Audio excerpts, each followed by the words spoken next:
Based on our years of research with tens of thousands of United Way donors and community members, we've identified the 3 things you shouldn't say.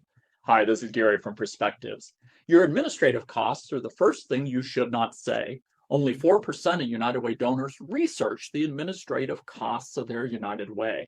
When you talk about administrative costs, it only reinforces the belief that United Ways are nothing more than pass-through organizations. The second thing you should not say are your processes.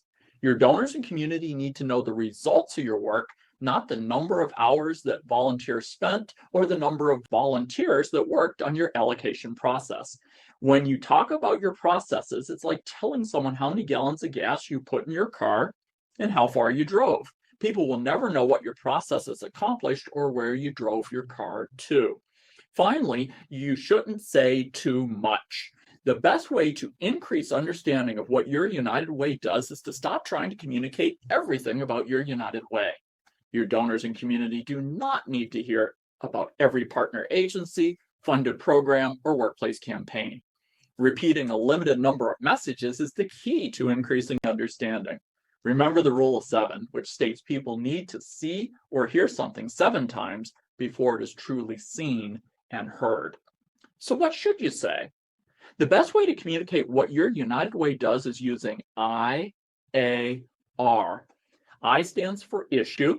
You first need to tell your donor what issue or issues you're working on. So for example, let's say your United Way runs a Dolly Parton's Imagination Library. So your issue would be early childhood literacy. A stands for actions.